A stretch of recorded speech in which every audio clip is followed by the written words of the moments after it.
Previously on Handbook for Mortals. That's so Scheherazade, it's the future she can barely see. That's so Scheherazade. Meanwhile, Best Girl almost died. No one cared. And not a single incident report was filed that day.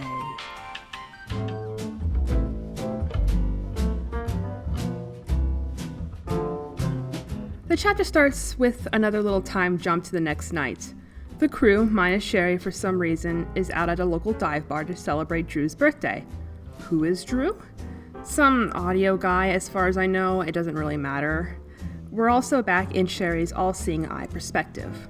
She comments at us that, "I had learned that most shows don't take their days off on the weekend because that's when they sell the most tickets to the shows, and when Las Vegas itself is the busiest." You don't say!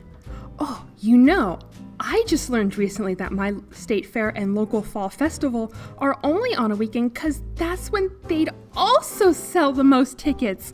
And, oh, man, that also explains why all the nearby popular shopping centers and beaches are packed on weekends. Duh!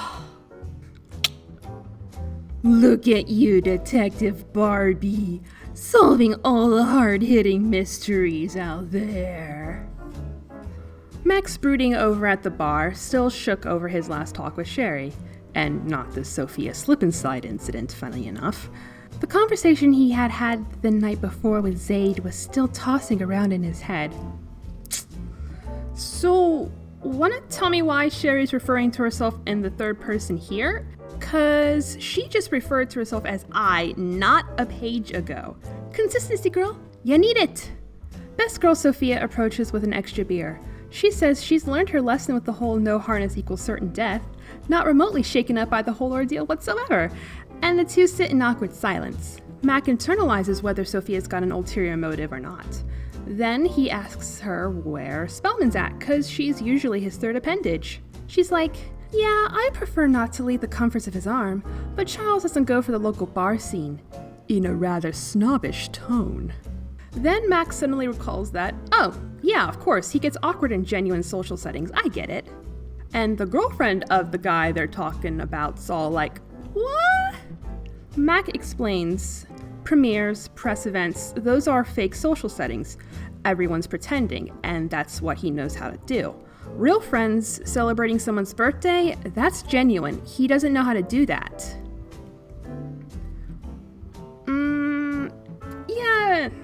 Yeah, you know, judging from how he was in The Hermit, however briefly, I can totally imagine that.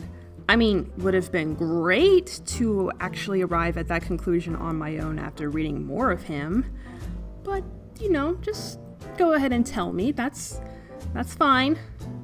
Also, why bother asking her that when you already know the answer? Exposition's sake? Just to make Sophia look like the shallow and attentive Hobag Serum desperately wants her to be? Both? Both. Max zones out again, with Sophia still sitting right there. The rude ass's mind goes right back to Sherry, of course. He's still processing that he had woken up yesterday morning basically hating her, so the jump from hate to not hate, well, it took some processing. Bitch, me too, the fuck? The rest of the scene is Sophia trying to hit on Mac, and it's not very effective. It almost seems like it had been planned that, at that exact moment, Mel, another girl Mel, who worked for the show. Oh, of course, that Mel, compared to Mel, the bar's stray cat cared for by Kyle, the bartender who moonlights as Stasi Farrow. So, not that Mel, but the other one. Human Mel. She comes out with a birthday cake, and Mac uses that as an opening to cheese it from Sophia. Not gonna even mingle more with your friends and other crewmates there, Mac? No? Okay, then. Absolutely nothing of worth here. Moving on. Fast forward to some point, probably the next day.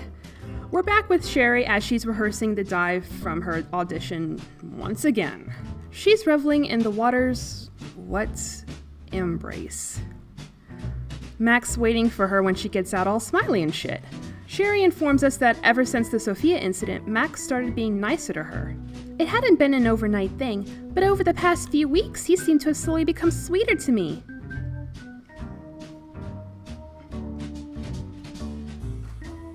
Past few weeks. Past few weeks? We missed a few weeks worth of bonding? Fuck you! Those are the juicy bits! Now, I never mentioned this last chapter due to the blind Scheherazade Esther Holder rage fit and all, but back then, Mac dropped a quick little factoid about himself loving red vines, both the candy and the Amy Mann song. So here, Sherry spends a whopping 3 sentences telling us all about that one time she surprised him with red vines one day, and she liked how it made him really happy. Fuck you. Let me read that fluffy shit in real time, ho. So, Sarum has shown she's incapable of writing them as enemies. Now she refuses to write them as budding friends. Son of a bitch. It is chapter 6 out of 22, including chapter 0, and I think we're just gonna be steamrolling straight to them being lovers. Fuck off, book, for having no sense of build-up or subtlety. Also, I've still yet to see the show Sherry's been rehearsing for. Just saying again.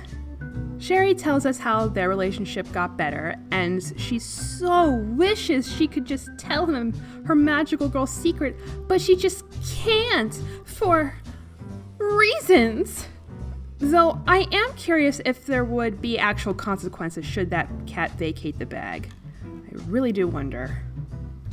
Mac turns into a bit of an awkward fuck, asking if she likes scuba diving, since she loves being in the water so much and all. Tad appears out of nowhere to yoink Mac's clipboard and supposedly examine it thoroughly. And I know Tad's there to be a nosy Nancy, but this reminds me, whatever came out of that system glitch from last chapter, I remember Tad sounded rather urgent about it. That aside, Mac invites her to join the crew next time they go to their company retreat out at Lake Mead to go diving with them. And Sherry's like, did he just ask me out? Yeah, he kinda needs to if we need y'all to be lovers by chapter 9. I am gonna be so damn pissed if I have to read about some stupid company retreat before I even read about what the company does. Y'all a magic show troupe, for God's sakes. Where's the damn magic? The two are awkward giggly fucks for another page or so. Sherry's like, how deep's the lake? And he's like, at least 100 feet. Some areas are deeper. And she's all like, wow, didn't know it gets that deep. And he's all too innocently like, of course, I'm always willing to go deeper.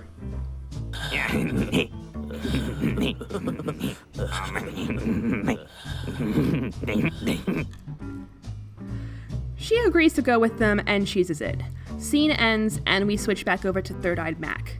Tad's all like, LOL, thought you didn't like her. And the two go back and forth on Mac's denial. Like, this is their routine now, Jesus.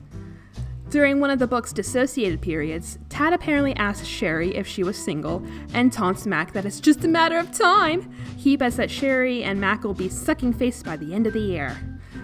I give it a chapter. 2 tops. And the chapter ends there. Definitely the shortest one so far, since there actually wasn't much of Sherry's internal monologues. So, silver linings! But it just sucks ass that we're just soaring right over the character and relationship development journey in favor of reaching that endgame ship destination, though. Okay, alright. Out of sheer curiosity here, let me just turn the page and find out how the next chapter starts. A few days later, I joined the cast and crew on one of the camping trips Mac had mentioned.